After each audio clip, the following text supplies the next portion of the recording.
Sir, sino po sila, sir? I'm Jeremiah Undag. Okay, Boss Jerry, anong auto din dala natin, Boss Jerry? It's a 2014 Hyundai Genesis Coupe na 3.8 na automatic V6. Usapang ano tayo, V6 naman, no? So, ibang variant naman tayo.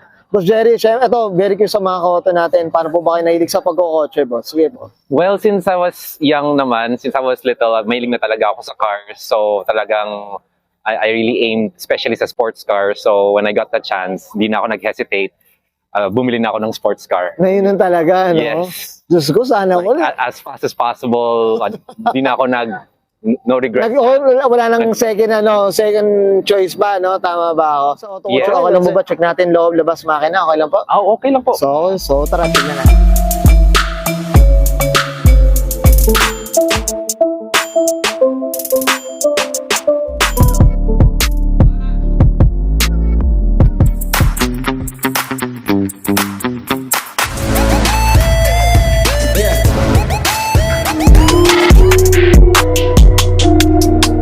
Okay, usapang interior tayo, Boss Jerry. Ano meron dito, boss? Sige po. So, sa interior, pina-leather ko po siya.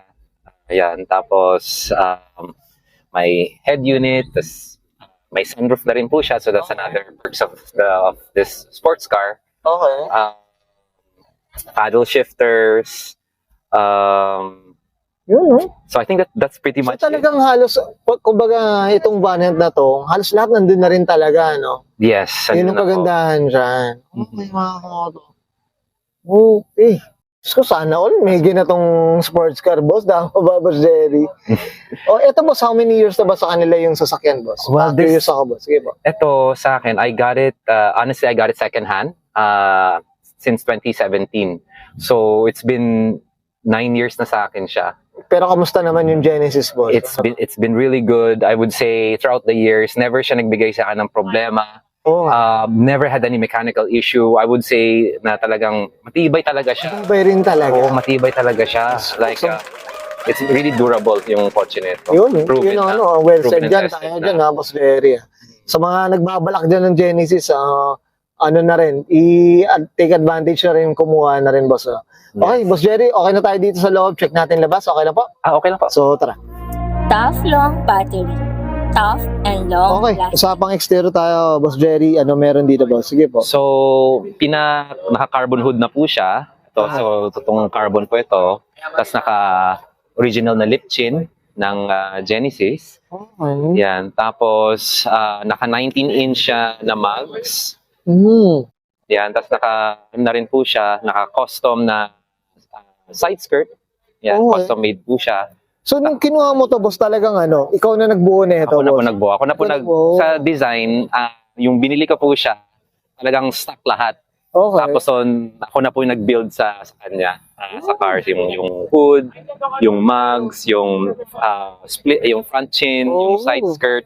Tapos ito pong louvre, from Korea talaga siya. So original siya for Genesis. So hindi siya custom made from Korea, So, talagang ano pa, by order pa rin talaga. by order. By order siya.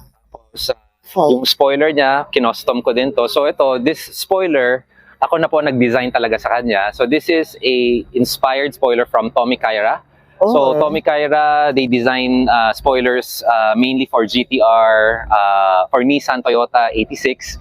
So kinuha ko yung inspiration doon and I have this design my own. So this is not entirely fiber. Ano Okay. siya, combination siya.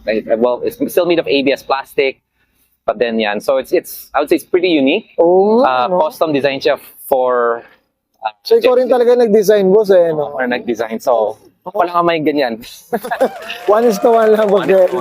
Jerry, ito, regarding sa kulay natin, anong kwento sa kulay natin? So originally this car, ang kulay niya talaga po is gray, metallic gray. Ngayon Okay. pinarap ko po siya kasi mahilig ako sa midnight blue. Kasi I think it looks mysterious, it looks Okay. handsome. So naka-unlock sa makalalaki. So So, ito, pinarap this is ko wrap siya. na to. Wrap to. Wrap po siya. And Talaga? it's been, I had this wrap like 3-4 years ago. So up Okay. until now, it's still good. Oo nga. So- Boss Jerry, nung hindi mo binanggit, akala ko pintura talaga. It looks like paint. Pero it's rough. At saka malinis yung paggagawa, boss, in fairness. Oo nga po, malinis. Oh, boss, ito, regarding sa suspension natin, Mhm. curious ako, napalitan na ba yung suspension natin? Ano ba? I had it changed na, but it's still just a stock suspension. Okay. Pero I had it Parang lowered na rin siya, halos eh. Pero yung hindi ko siya pinalowered, it's still the same height. Okay. But yeah, So bakit baka ganun na rin talaga yung suspension ng Genesis, boss, eh, no? Medyo Yeah, mababa na rin mababa talaga. din talaga siya. Okay. Yeah. Tapos naka-Brembo brakes na rin po siya. Oh. Ayun ang kagandahan sa Genesis, like it comes with Brembo brakes. Meron na rin. Hmm. At least hindi ka na magpapalit, boss, eh, no? Hindi na. Sige, boss, dito tayo sa likod. May napalitan ba tayo dito? So yan, sa likod naman po, naka-quad na siya, naka-full exhaust na po itong kotse. Tapos pinalagyan ko rin, ako rin, nagpalagay din po ako ng diffuser. Oh, Rear diffuser. Yan po. Yan, tsaka ito yung spoiler, mga kauto. Ganda ng pagkagawa, pagka-design nito ni Boss Jerry. Up tayo dito, Boss Jerry. Boss, okay na tayo sa labas. Check natin makina. Okay na po? Sige po. Okay, usapang engine bay tayo, Boss Jerry Maya. Ano meron dito, Boss? Sige po. So, sa engine naman, yan po, ang unang mod is yung strut bar, naka-ultra racing na strut bar. Tapos, pina-racing intake ko, gawa nila drift exhaust. Okay. Naka-racing intake na po siya, though short ram intake. Tapos, naka-engine leash na rin po siya. Yan, ito pong engine leash. So, mas stable po siya pag hard acceleration. Okay. Mm. So parang may cable eh, May no? cable po siya. So, para Okay. hindi umaano yung makina, anong tawag doon? Yung Kung ba yung nanginginig siya? nanginginig po siya. So, mas stable po siya. Si Boss, ngayon ko lang nalaman, meron palang ganun yung mga makina, mga kauto, comment down below kayo dito, meron palang ganun.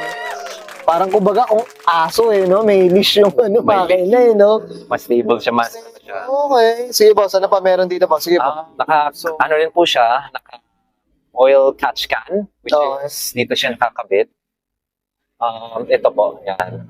Para yung mga oil niya, yung hindi nag-deposit sa dito. Oo nga, minsan dumi yan, Hindi Boss eh, hindi no? siya build up, so doon siya punta. Oo. Boss, ito ano siya? Anong displacement niya? 3 liter. Yes po, 3.8. 3.8. Ito, Boss, regarding consumption and maintenance naman, kamusta naman yung Genesis natin? So, in terms of fuel consumption, it's medyo may kalakasan siya. Okay. Pero ano siya naman na in terms of power, hindi ka naman niya ibibitin. Oh, Yeah. Boss, parang smiles per liter na rin ang dati niyan, Boss, eh, no? Oo, tama. Smiles per liter. Okay, yan mga kapatid. I'm sure naman sa lakas ng makina nito, talaga may enjoy mo, tama ba? I would. Boss, Boss Jay, no? Tama ba? Kasi, boss, okay na tayo dito, boss? Ayan. Thank you. Guys, nakita natin interior, extra engine bay. Siyempre, usapang Genesis na 3.8 V6 mga kapatid dito kay Boss Jerry Maya. Undag, Boss Jerry. Siyempre, di mawala, shoutout na tayo, boss. Sige po, go po. So, shoutout po sa magulang ko, sa my parents ko, sa Genesis group, kila Renzo, kila John Allen, kila Butch, and of course to the rest of the members of the Genesis group. Shoutout din sa girlfriend ko, kay Diana Kim, may Genesis din siya. So, yeah. Yan, hopefully, sana ma-interview rin natin na Yes. Jerry.